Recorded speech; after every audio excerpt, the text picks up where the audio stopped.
For many of us who have worked in the production industry for a lot of years and spent months on the road, we honestly become family. My next guest is just one of those people who I can truly say is like a brother to me. Rob Marish is well known across the production world as someone you can rely on to deliver the goods, meaning he brings it and finds a way to get the money shot. We had so much fun, and I even learned things about him that I never knew. Welcome, Rob Marish. Wow, Thank you for being here today. Quite the introduction. Thank you very much. And I feel that you are a great friend as well. It's true. I always have thought of you as my little brother. Yes, and I've always a little bit of a mischief maker, which I really enjoy about you. I really am so happy that you're here and really excited about this. So we first met at Banyan Productions. Yes. And I forget the name of the show you were working on. You were a PA, right? I was a PA on Travelers. Okay. Which they were producing, as well as one of the early ones was On the Inside, I think, which was a celebrity interview show. Exactly. That's the one I think I met you were working on. You were working with Dawn on that, right? Dawn. Yes, there's a whole cast of characters. I was very fortunate that I guess Jean McHale-Waite was the director of development or the executive producer on a couple shows, and I was her lawn guy in college. And I had made a chauvinistic remark to her, which made her remember me very well, and she still gave me an opportunity to come in and work for free. What did you say exactly? She was wearing a Channel 10 shirt because she used to work for Channel 10. So she was wearing a Channel 10 shirt, and I had been talking to her about something, and I said something like, "Oh, does your husband work for Channel 10?" And she's like, "No, D-bag." Like, I did. And I was like, I'd like to work in television. And you be careful what you ask for. Like, did you stalk her and know she was in the business, and that's why you wanted to mow her lawn? No, completely random. Just was a complete. It was just a fortunate event in my life, which I have tons of them. So there's tons of great opportunity if you're looking for them. Absolutely. It's all about energy, isn't it? Sure is. It's what you attract, what you focus on. That is a funny story. And she must have got a kick out of you. When you were a kid, did you reenact things? Did you make movies? Like whatever got you into this business? I know you went to Cabrini College, right? Which you don't often hear about as being like a school where people go for production, and they do have a fairly nice program. Yeah, I was really, like I said, I've stumbled into a lot of fantastic events, whether it's, by design or by accident. I'll start with Cabrini. Cabrini, I went to a local school because I lived in the area. Luckily, when I was there, I had looked at Temple and looked at all these other schools, but I saw Cabrini, and they had a great little tiny communications program. But Kathy Youngman was the one running it at the time, and she used to work at Channel 48, if you remember Channel 48. Oh my gosh. So she kind of knew what she was doing pretty well, and she had a really good setup there with a multicam studio. They just got a bunch of gear. And when I had looked at it, I was like, holy crap, they have all this new stuff. And the program was so small that I'm like, I'll get a lot more hands-on time if I went to a smaller school, which I did. That's really nice to put out there too, because people don't know that about Cabrini. Yes. And I know we did a project for like an overnight camp that had their camps at Cabrini. And I was really, really pleasantly surprised to walk in there and see they have a lot of, state-of-the-art equipment in there for these kids to learn on.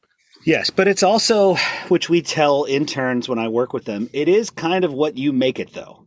First, I tell everybody who's getting in the business, don't get in this business. Yeah. Because it's the best and worst thing you'll ever do. Number two is you definitely need to make it your own. You have to take it by the balls and do something with it.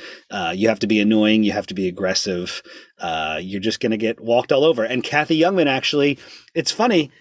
That is the one bit of advice she gave that always stuck in my head. She's like, there's going to be somebody who's younger, faster, cheaper, smarter, better than you. So you have to be the best.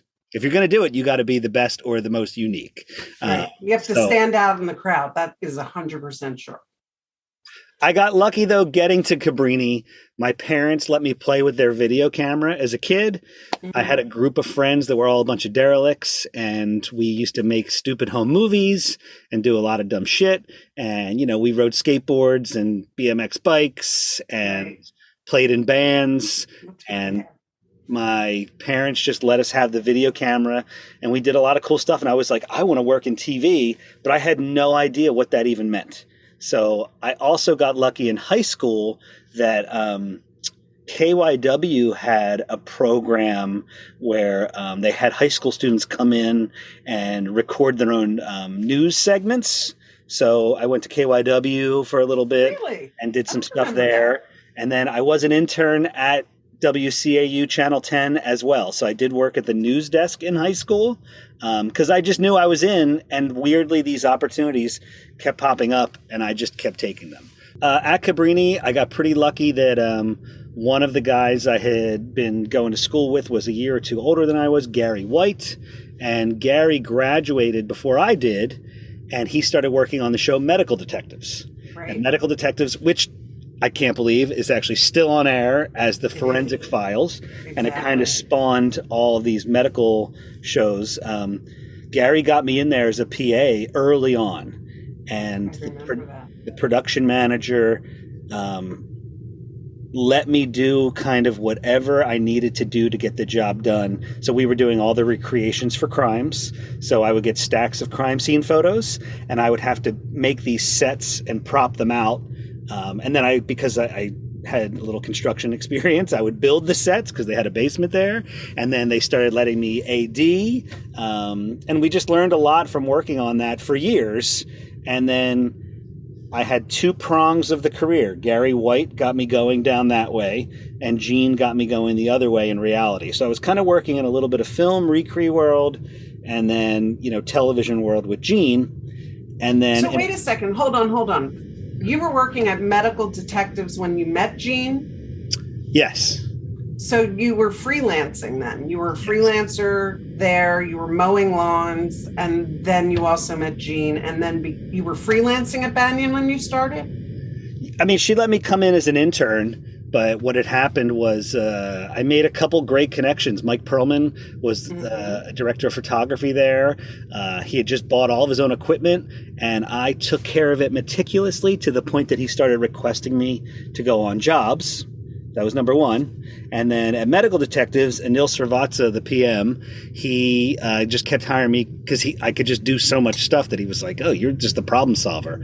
Absolutely. You are a problem solver. I always refer to you and your business partners, which one of them is my husband, Daryl Road. But I always speak of you guys as sort of the MacGyvers, not to use, I use that term interchangeably sometimes, but for those of you who don't know what MacGyver is, it was an old TV show, and the guy was sort of a jack of all trades. He could do anything. Yes. Which Rob can, he can. He's a MacGyver, and that's that makes sense to me, Rob. That's how you broke into the business. When I first met you, and you were doing PA work, I adored you from the minute I met you because you're such a crazy guy. And I know that one of your sort of burning desires at that point was to be a shooter. You wanted to be a cameraman, director of photography, and you were having a little bit of an issue, you were pigeonholed a little bit. So I remember you really wanting to go out as second camera on a wedding story. And I went to the powers that be and I said, give this kid a shot. Let him go out on my shoot with me. It's all good. I think he's going to be great. And sort of, you were beyond great. I mean, everyone wanted to work with Rob. Talk with me a little bit about some of the crazy things. I mean, Wedding Story was an anomaly. I really wish they would bring that show back because it had a positive vibe. It gave people hope about their lives, and they kind of it became there was like a cult following. We would get boxes of mail for applications, but we went on some crazy Wedding Story shoots. So, I wrote some notes here because I mean, we just did so many of them. One of the ones that really stands out for me is when we were in the United Kingdom. Okay. Let me roll back a second. We were on a shoot in Fort Lauderdale, and you had to go to like Vero Beach to shoot some B-roll of these lifeguards who were getting married, and then we were going to do their wedding at a castle in Leeds Castle in the UK. So we were in Florida. We were in Fort Lauderdale. I distinctly remember we were in the sleaziest hotel right near like 95. Do you remember that? If you looked out the window, it was like, oh my God, it was awful. To the point where my room was infested with cockroaches. Do you remember this, Rob? Yes, I do. Okay. So I called down, I'm like freaking out. And they're like, well, we're going to send somebody up. And you had called me because we were going to talk about the Vero Beach shoot. And you're like, let me come up. I'll keep you company. I'll make sure none of these roaches attack you. Because Rob knew I was freaking out about these cockroaches being in my bed or whatever. He thought it would be funny to take the pen cap off of those stupid pens that they give you in the room. And he flicked it at me. And he's like, oh my God, here's a roach or something. I went flying backwards, if you recall, and I slammed my head on the dresser. And the look on your face was priceless because I've never seen you scared about anything. I thought you got hurt. I thought you were really hurt. And you also thought I was going to freak out at you. And you're like, are you okay? You're like terrified. And I sit up and I just am laughing hysterically. You're like, oh my God, I thought you were going to kill me. But that was, you always brought some shenanigans to the table. Another story I remember is not one that I was there with, but I know that you had gone to a restaurant. You were with Dawn, you were with Daryl and Michael Kime, who was doing audio. Mm-hmm. And you guys decided that you were going to you were going to put on a little show for everyone. And you basically pretended that you were lovers or together and started like having this huge fight in the restaurant. Yes. Did you get thrown out of that restaurant? I think we talked them out of throwing us out, but it was close. Yeah, that was kind of the fun of being on the road. I mean, a lot of the shows that we were doing, because they were a little bit popular, you sometimes were accepted in a city quickly, or somebody's like, oh, this is what you're doing here. That's great. And, it was like you're traveling, you're on the road with a group of people, like a circus almost. So, yeah. Circus is a good word. Yeah. We would have we would work hard and play hard for sure. We certainly did. And, we have just along those same lines, we have developed relationships with so many people that we've worked with along the way. And that's one of the things I want to really focus on with you, because you're one of the best schmoozer networker people that I've ever met. You develop relationships and maintain them in a way that I don't know how you keep up with it, because it's like everybody knows who Rob Marish is, and you've worked on a gazillion shows. Everybody wants to work with you. How are you able to create those, not just create the relationships, have the balls like you did with Gene, just to walk up to somebody and introduce yourself? I mean, that is a skill, or it's just sort of an innate, personality trait that you have. How has that helped you further your career, and just sort of, even as one of the owners of Keystone Pictures, how has that helped all of you along the way? Yeah, I mean, it's a relationship-based business. Everybody jokes, oh, it's who you know. it is who you know, and I think I realized that early on. Um, I think because I'm authentic and real, like I'll kiss your ass, but I'll also kick your ass and tell you how it is. Like I try and be truthful. Um, Always try and help as opposed to being like, this is my job. This is what I'm doing. It's like, hey, we're all in this together. What can we do to get this done? How can we work harder to get out of here and enjoy our time together? Because a lot of people, I think, get caught up with like, hey, this is work. And then you're on set, you punch a clock, and I'm going home, as opposed to being like, hey, let's hang out. Let's enjoy what we're doing. Let's enjoy this time. Banyan, in its heyday wound up blossoming to having a couple hundred people working there. And then ultimately, as they sort of started to fizzle, all those people that we worked with on, I don't even know the number, 40 to 50 different series. Yes. Thousands of episodes of television or days of production, that they all sort of started going around the country. And that was really cool to be like, oh my gosh, so-and-so wound up in LA. And they would call and say, oh, do you mind coming to here and we'll do a shoot together? And somebody else is in Florida, in New York. And that network of people for that chunk of time is priceless.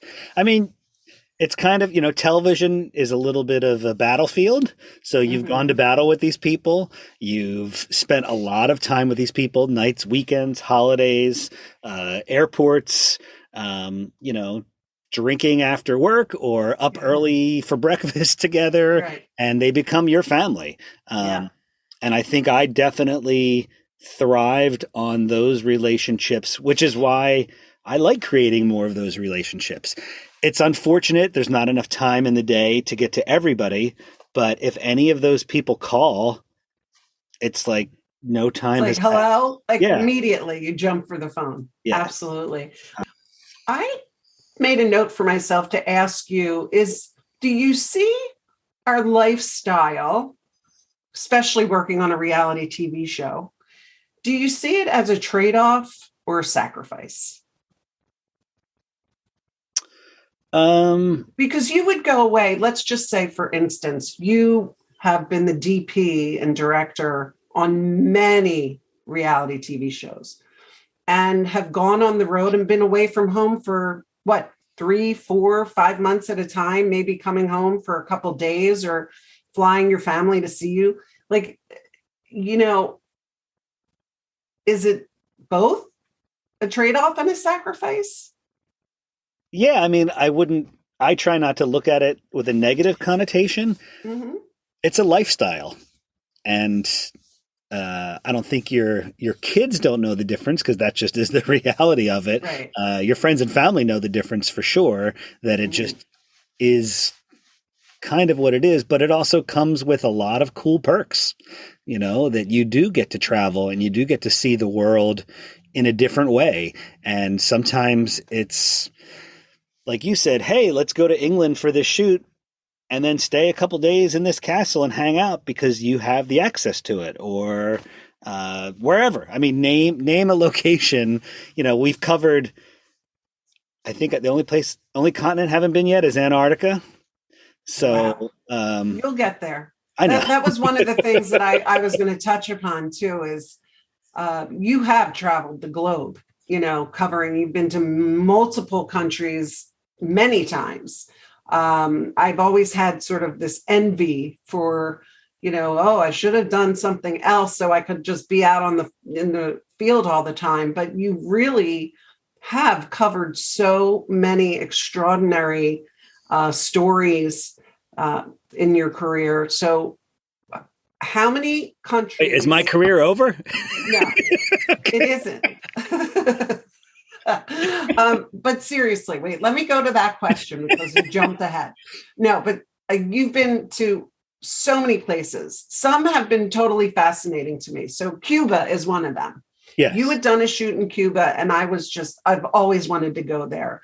Tell me a little bit about that experience. Did you have an issue getting in and out of Cuba? Did you have to have a fixer?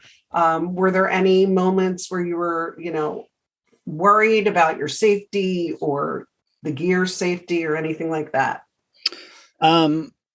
I was not worried at all. We had a pretty amazing team. We were doing a project for PBS, where it was basically a concert, I guess is the best way to put it, where the band The Mavericks was kind of the headliner. The team was from a bunch of music television producers based out of Nashville. Most of the crew was based out of Nashville. One of the director, Randy Hale from there, he put together a pretty good team. Randy had some family stuff going on. He just needed some backup. So it was actually kind of rare that I was almost coming in not doing what I normally do. I just was there as his support system a little bit, which was great because it was like I was almost the extra guy there, where it was like, hey, take a camera and go shoot some B-roll, or hey, can you go work with the lighting crew and make sure this stuff is set up? So I was kind of his eyes and ears a little bit to help him with that project. I think it wound up being a crew of like 50 or 60 people. We put a concert on in the middle of the jungle, this abandoned place. We did have a fixer. It was a little sketchy in terms of, you just have to sort of be in that experience if you've traveled internationally with a TV crew to know that you're trying to do everything by the book, because if you don't, you get stuck a little bit, but you also have to be slick enough and greasy enough that when the guy's like, grab your camera and let's go now, that you just go, okay, and you don't ask any questions and you go off. Put your head down and go. Yeah. So, yeah. So were there any other places like that, where you felt like, there's tons of stories that we're going to, share with people, with other guests, but was there ever a time where you were out of the US where you felt compromised or thought, yeah, I think, hell did I get myself into? I mean, you did the show Trip of a Lifetime, Great Cruises. I mean, Great Cruises was a freaking vacation, wasn't it? It nearly broke my marriage, just saying, because Daryl was on the road and like on luxurious cruise ships. And I was like in the trenches with two little kids. It nearly broke my shoulders because we would shoot 40 to 50 tapes an episode and, all handheld all over the time, sometimes literally climbing up volcanoes and stuff like that, but no complaints at all. We had a great time. We were stuck in Lima. In Lima, we got there finally, and they confiscated our gear, and they're like, "Come back tomorrow, and you can get it." And you're like, "Well, I might not ever see that stuff again." You just left it at some random office, at the airport, hoping that. And it wasn't really like you think of an airport. It just was like on a cart stuck over by a desk in this hallway. And you're like, wow, I'm leaving, $100,000 worth of stuff there. And we'll see what happens. India was a little rough just in terms of the amount of people that were always around. So you do need a good team of support and good wingmen and women with you wherever you go. Funny enough, Canada was hard to get into, which is just, you got to know the laws and you got to know red tape. And believe me, I love playing loose and fast and fun, but you also have to have your documents in order if you want to get in and out. And you also have to be cool. Like, you can't throw any attitude. Right. You got to know when to smile and when to shut the hell up. You can't look nervous. Or they like to ruffle your feathers. Yeah, you just have to have all your shit together. Yeah. So, and by the way, you have to have it together. You have to make sure your fixer has it together, because I think we've heard other stories. One time Balashevsky went into Canada and he got deported from Canada because he didn't have his paperwork all worked out. But that wasn't his fault. That was the production company in Canada didn't have it together. So, yeah, Canada was on my voted the hardest. Well, I remember, and maybe Daryl will tell this story, but I remember he was on a shoot with Sean and Pierce. Mm-hmm. And they were doing spa finders, I believe it was, and they were going into Mexico. Mexico's also really tough. Yeah, you need to grease a few palms there. But they confiscated their gear as well. And I know they were very worried about that.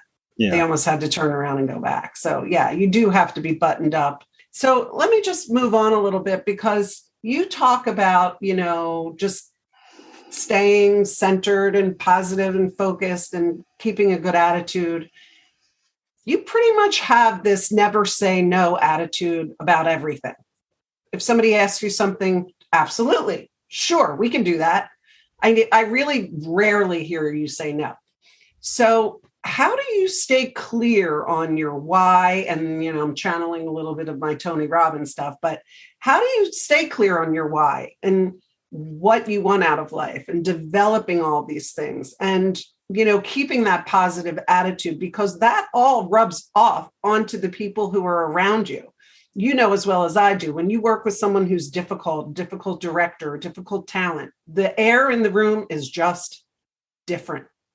But when Rob Marish walks into the room, it's like the fog lifts, the air is... My ego. My ego's getting... I'm sorry. I mean, you're a jerk. What can I say?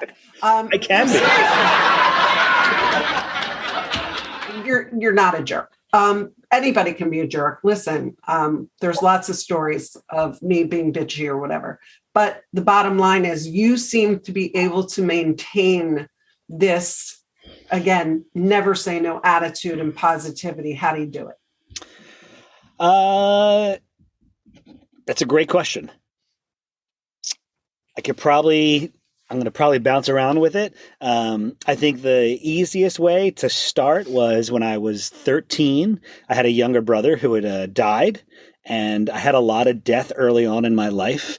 And I think it shaped me to realize at a young age, holy shit, this could all end really fast. From a sibling to my parents, each had siblings pass away. They had best friends pass away. My grandfathers, it was like death, which could be really depressing. Luckily, I sort of was able to take it and I'm assuming turn it into a positive just for myself as a drive to be like, hey, life is short. You should live. Number two, circling back to Cabrini College, I was in an improv troupe for years, and I loved improv. I loved all the exercises we would do. One of the staples of improv is yes and. When you're on stage, you're out there by yourself and one other person or whoever, and you have to accept their suggestion, which would be the yes, but in order to proceed, you need the and. So you accept something, and you push it forward, you progress. And it's a good metaphor, I think, for life to be like, yeah, let's roll with it and let's take it up a notch. I love Mind Feed as well. Tony Robbins, you mentioned. I was a pretty good student in high school.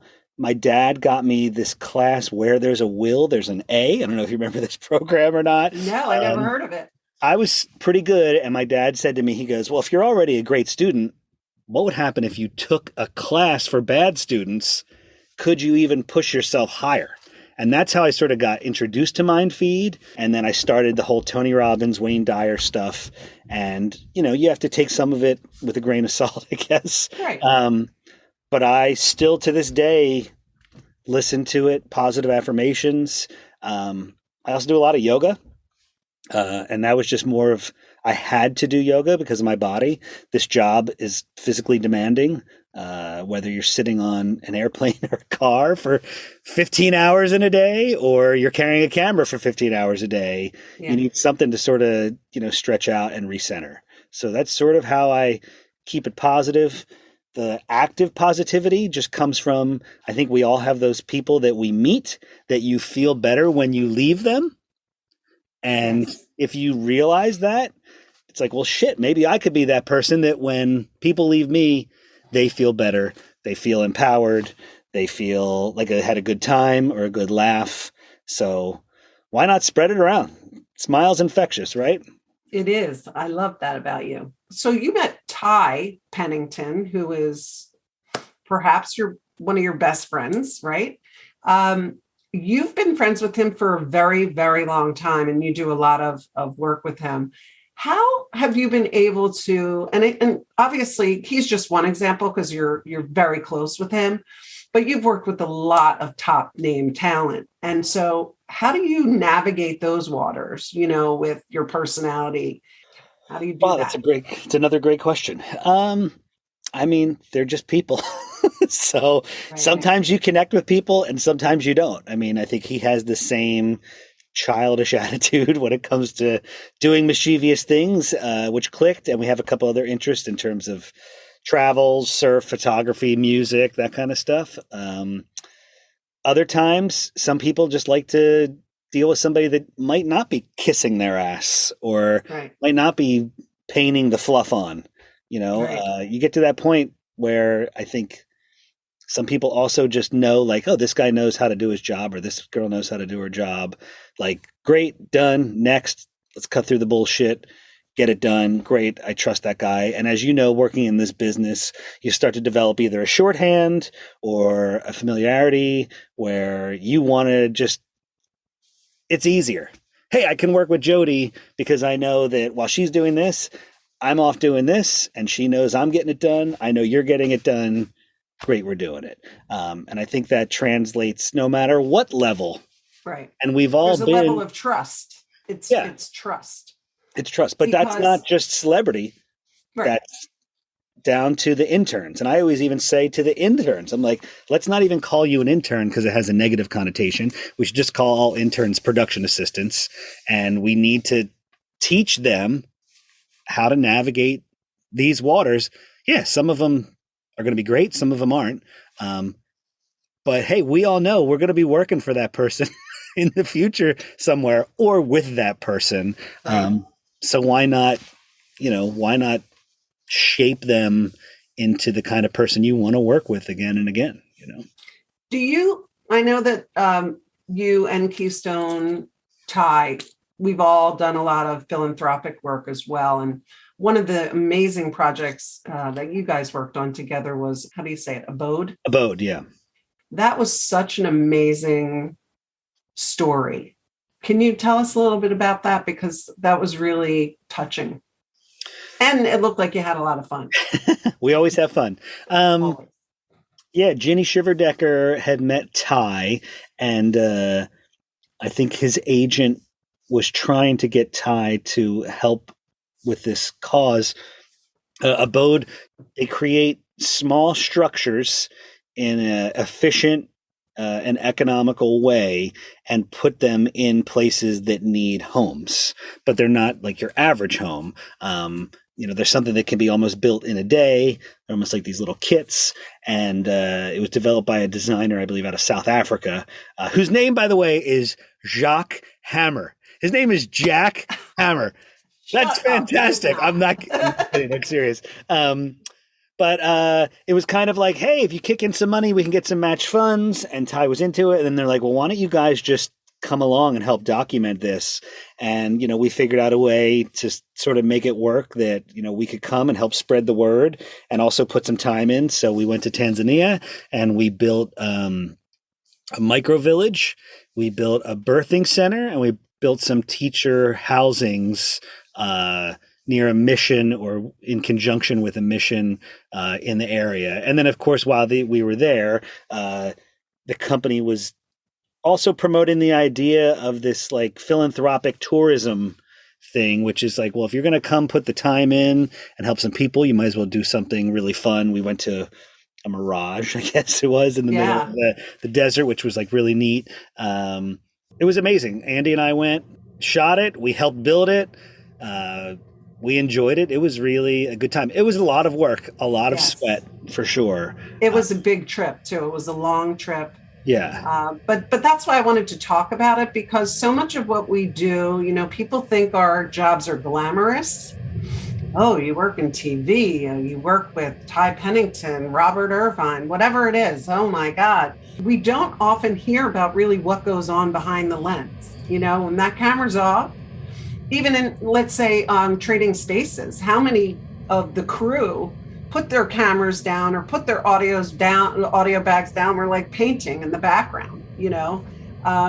There's nothing that we won't do to make great TV, right?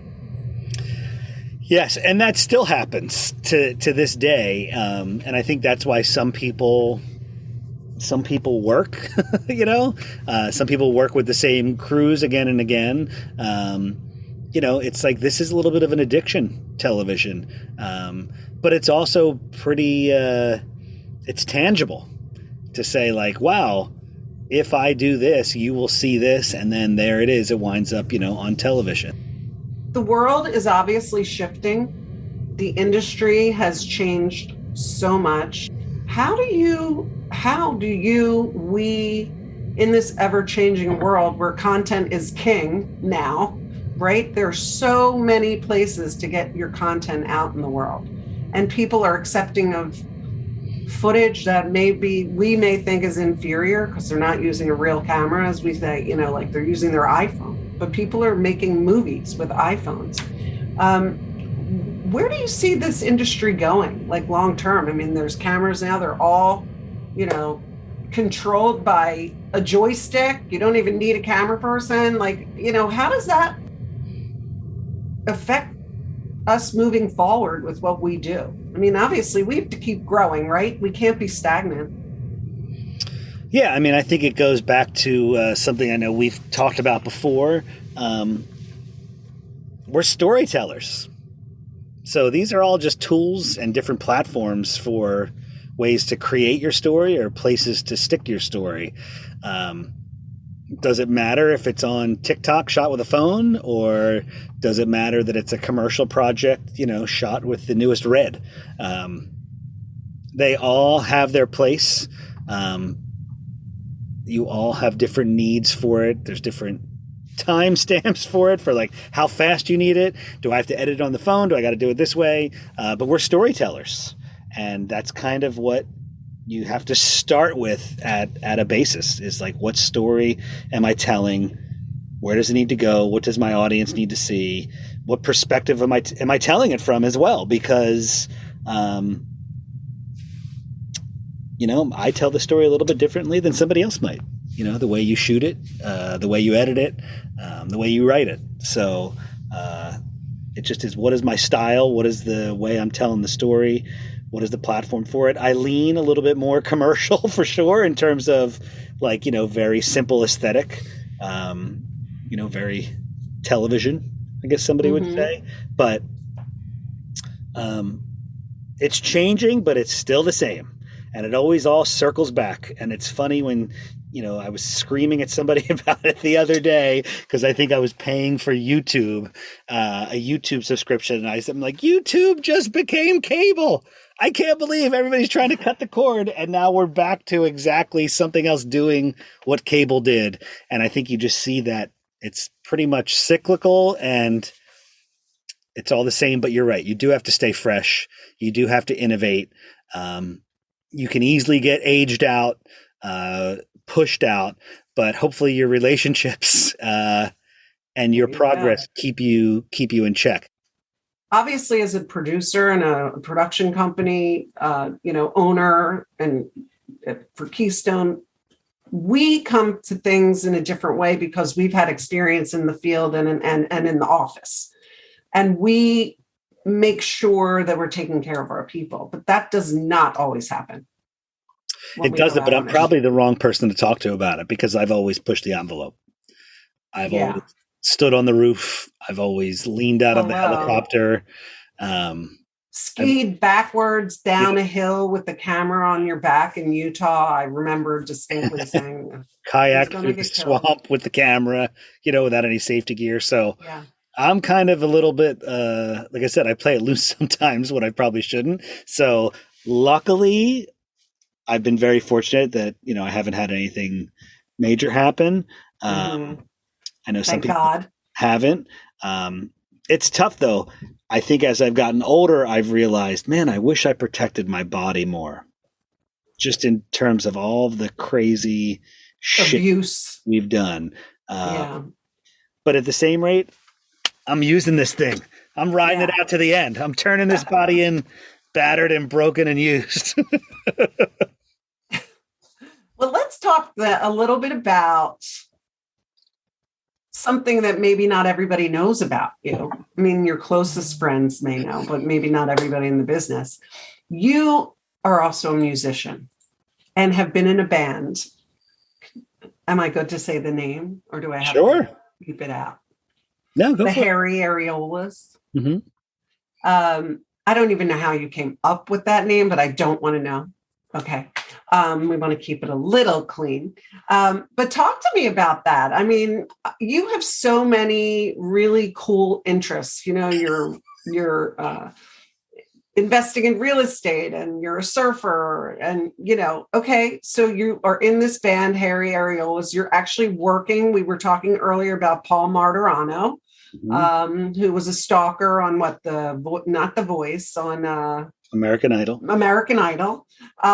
He got thrown off American Idol because he was in Paula Abdul's face.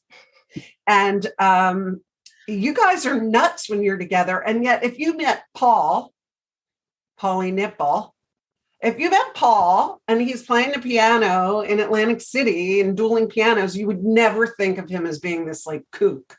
But when the two of you are together, you're insane. I mean, you have a song called Wet Fart at My Parents' House when I'm meeting or something like that, or Old Man in a Hat. I mean, like, really, talking about pushing the envelope. Tell us about that experience, and you guys are like now shooting a documentary. Talk about it. Yeah, it was. Let me try and think of the nutshell version.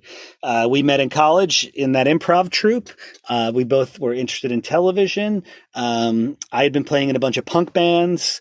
A promoter back in the 90s needed an opening act for a drag show. I convinced Paul to sing one of his songs at that drag show. He was under the guise that he wanted to be a really serious musician. So he said, maybe I should dress up in a disguise so nobody knows it's me. And I was like, oh, why don't we run with that? And we'll just both dress up in disguise and make up this stupid fake band name. So we did. And it sort of spiraled out of control a little bit. We became the house band at a club in Philly. We got in pretty good with the Fringe Festival, so we were playing all over the place. We won the Gong Show. We won a contest to go on the Gong Show. Went to LA and did the Gong Show. From our TV contacts, we wound up getting a development deal with VH1 and E. Paul was on American Idol.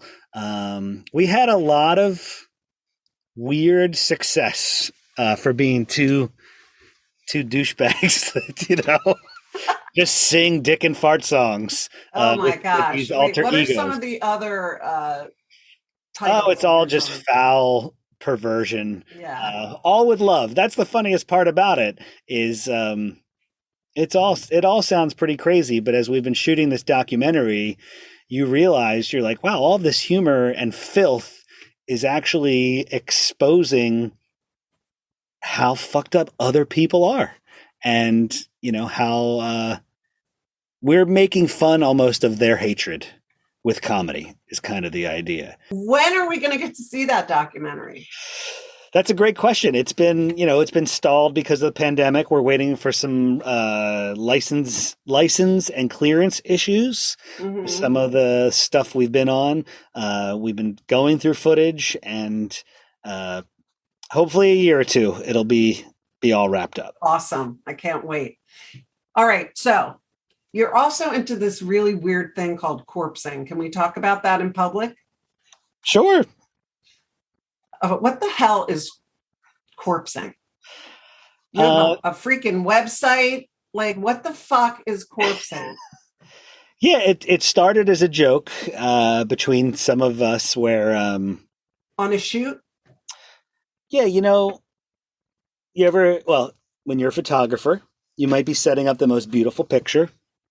And then, the twisted side of me one time had said, man, wouldn't it be really funny or interesting if you went... Remember, by the way, this is where it really circles back to taking pictures and getting film developed, and you get a picture back. And we were somewhere, I believe in Arizona, and I got some film back, and we had seen something in the picture that we hadn't seen when we took the picture. Mm-hmm. And then I said, wouldn't it be funny if you ever got one of these pictures back and you're like, holy shit, there's somebody naked running through the background or whatever it was. So then we started setting up pictures where we would put somebody naked in there. And then we're like, well, that's kind of weird.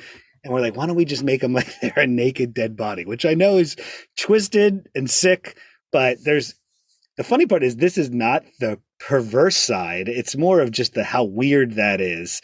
We started hiding people in the backgrounds of pictures, and then it almost became a challenge with a group of us since we're all traveling all the time. And now a lot of celebrities, unnamed, some named, and a lot of people in the business, wherever they are, hey, there's this great waterfall in Iceland. And you'll get the first picture where he's like, wow, that waterfall's amazing. And then the second picture is somebody positioned somewhere in there, laying down naked like a dead body was just dumped there. It's twisted, I know. But, and then, because we're in the business, we knew some people that was like, oh, you should make that a website. You should do it on social media. And then it kind of got some legs under it. And people have just been submitting them. And now They're still doing it? Oh, yeah. I get random submissions from people, just regular people just doing that. And I think the more popular version of it was, I don't know if you've seen Steph Dies. Steph Dies has had really good success with it. She doesn't do it naked. She does it dressed, but she was written up in a lot of magazines. On the flip of it, she pretends she's dead in like all these photos? Everywhere, yeah. And then the other side of it is, if you ever look up an artist named Spencer Tunick, Spencer does these amazing feats of photography with massive amounts of naked people.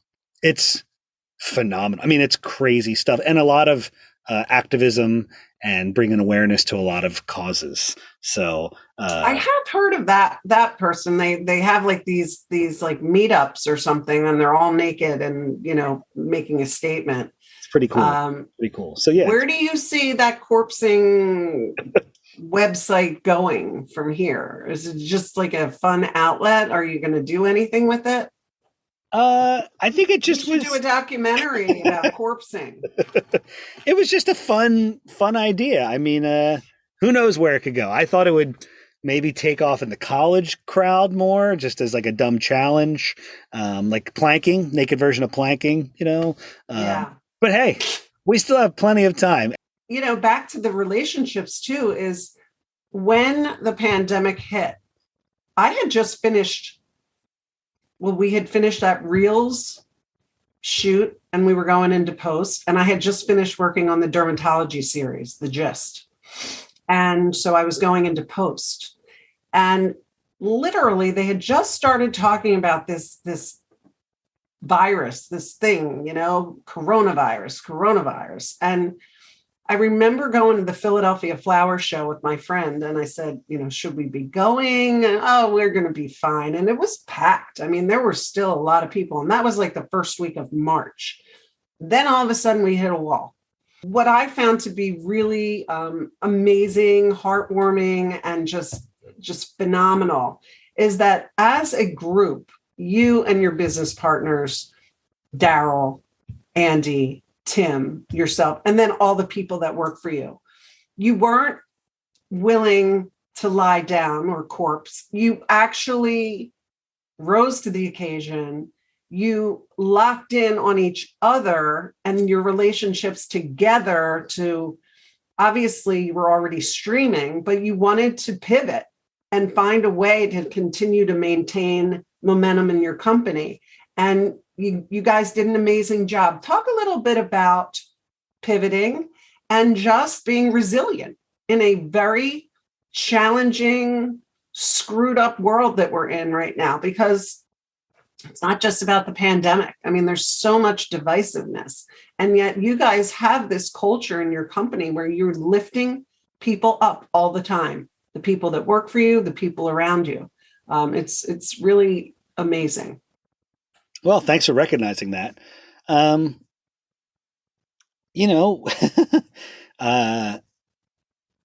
Somebody said I have a high emotional metabolism. So I think what I've taken that to mean is, hey, this thing is happening. Great. How I deal with it is up to me, but I'm not going to wallow in it. I'm going to move on. I'm going to move on, in a positive manner and not sit back and wait. So it's also, you have to think a little bit forward in how are people ingesting things, especially in the media, and how are people working? And you could freak out, or you could be like, hey, people have been dealing with shit for a long time over the years. Yes. Just, figure out a way to move on, progress, stir the pot. And I think what we started doing is we started stirring as much as we could, calling people, talking to people. Where do you think it's going to go? What's going to happen? We should learn this. We should learn that. And I think we had said to everybody, we're like, hey, if anybody wants to take any classes, online classes, if you want to learn something, if you want to do something, now's the time to do it, because it looks like we're going to be locked in for a little bit. Let's try and figure out ways to shift and pivot what we do. And I think that just, though, comes from this business. That's daily on a shoot, whether it's, doing a stream or anything like that. You learn in this business immediately. Yeah. Hey, you come in here, you need to shoot this interview here. And then somebody comes in, you can't shoot in here, you got to go in there. You're like, holy shit, now I got to change this whole thing. Like, you deal with that. You have to really be fast thinking. Every day. And how do you deal with it and go with it? And one of the really amazing things, Rob, sorry to interrupt you, was that you guys each set up your own home little studios. You're sitting in yours right now, which you have spent like 2 years in. And you rehearsed.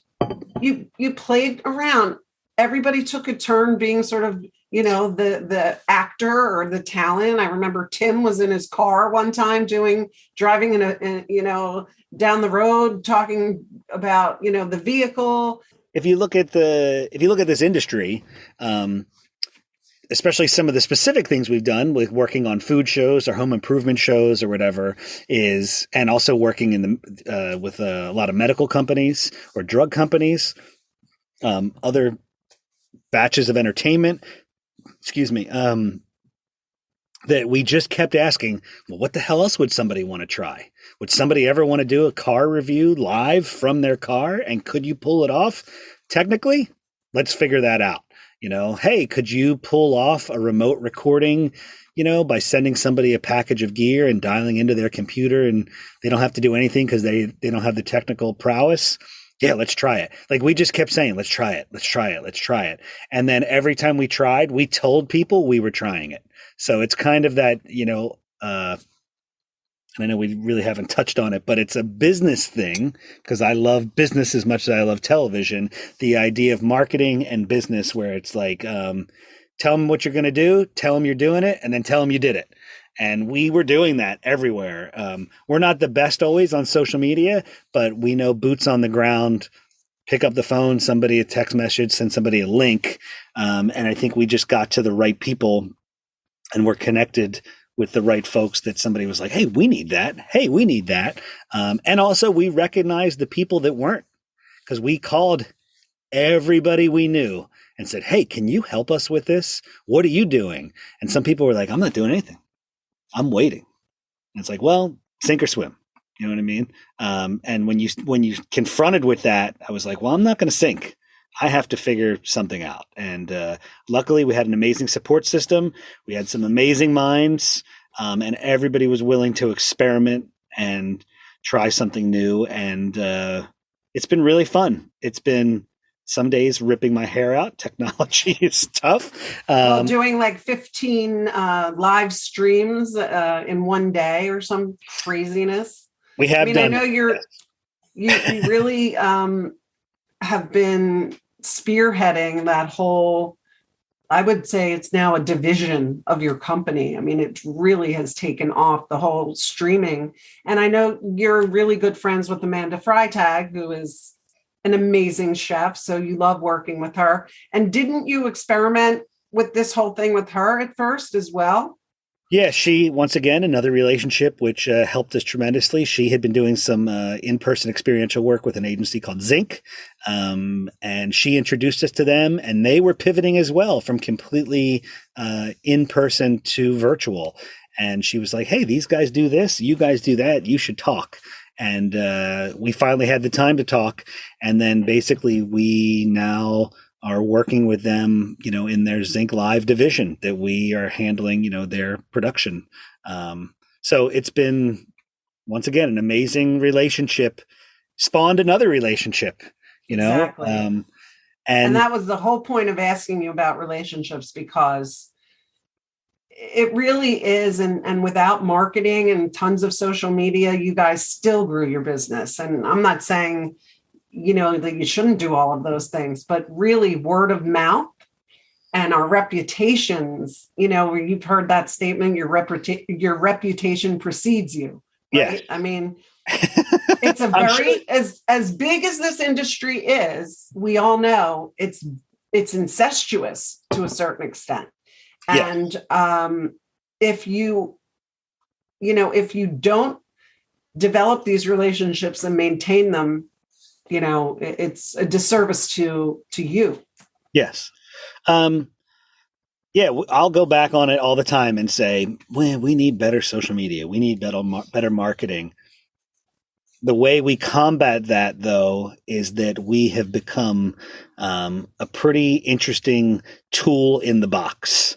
Mm-hmm. I know people like to specialize, but we specialize, as we said earlier, we specialize in solving people's problems.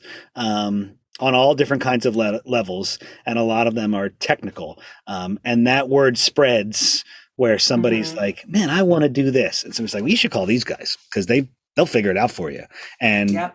we do figure it out, whether it's, integrating live drone shots into a stream, touring 100,000 square foot buildings live, how to shoot something remotely, how to weave together all different batches of software for some kind of, remote recording for a TV show, whether it's some kind of installation for something, like we will figure it out. And that's, luckily we work with a great bunch of people.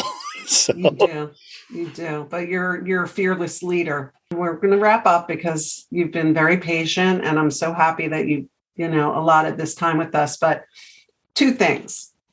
Do you have a favorite project that you've worked on that you can say, like, hands down, that's the best thing I ever did? After that, kind of parlay into, advice for someone who might be trying to break into this business. I do not have a favorite project. It's a cumulative batch of stuff. I've gotten to do a lot of amazing things and work with a lot of amazing people. And half of it I didn't even know I wanted to do or I wanted to meet. And it's a level of pretentiousness when I talk because I've been exposed to some really fantastic things. In terms of advice for folks, you have to want it. You got to tell people you want it, and you should figure out how to be the best at it, and figure out a way to get it. And you can't sleep. I don't sleep very much. I don't sleep very well. I've got a very intense schedule for myself, for growth, for learning. Just keep growing and learning and acquiring as many experiences as you can. If you're going to look, as we're looking back and reflecting on it all, I used to be a clown. I was literally a professional clown. My parents let me play with a video camera, from the stuff with KYW to an improv troupe to buying a television station with that guy, Gary White, in Kentucky. Oh, I forgot about that. Right. Working with your husband early on, to all of the travel, to all of the producers we met, to all the stories we've told. And it's like, you could never plan how all of that comes together to say, like, oh, this is why this guy could get that done. So you gotta have an amazing batch of experiences and just keep going. I'm a weird mind that I like the technical as much as I like the storytelling, as much as I like the business aspect of it. So your husband said it best, early on, what do you want to do? Right? And then I asked you, and then you asked me. We keep asking, what do you want to do? I'm doing it. I just want to be available to do cool shit. And having a production company leads me down that path. And like I said, a great network and great partners. Because as much as I don't say no sometimes, it's very rare my partners say no. And that's who I lean on to be able to live this way, is we all support each other. So, and we're all different. That's really the so different. I love that though. When you think about it, and I talk about that with people, because you're like a puzzle. You all fit together so beautifully. You're just all so different and have amazing stories. And like I said, I see it as a puzzle. You all fit together so well. Where do you see yourself like 5 years from now? That's a great question. I know I will still be out and about in the world, creating opportunities and telling stories. Who knows with what gear, what platform, and in what capacity, either as a director of photography. But the entrepreneurial spirit in me means I always have a lot of irons in the fire, and I'll continue to have more. So as you said, some production, some real estate, some philanthropic, some just a variety of business opportunities. I'm just open. I can't wait to watch and see and be part of it as well. And I am going to get you to go to UPW with me. Okay. To a live event with Tony Robbins. I think you'll like it. I know I'll love it. It'll be fun. Well, Rob, I'm going to let you go because I know you're busy, but you know how I feel about you. I love you. And I just am so proud and so happy to watch you just continue to expand and blossom and bring us all for the ride. And I thank you for that. Thank you. I love you too.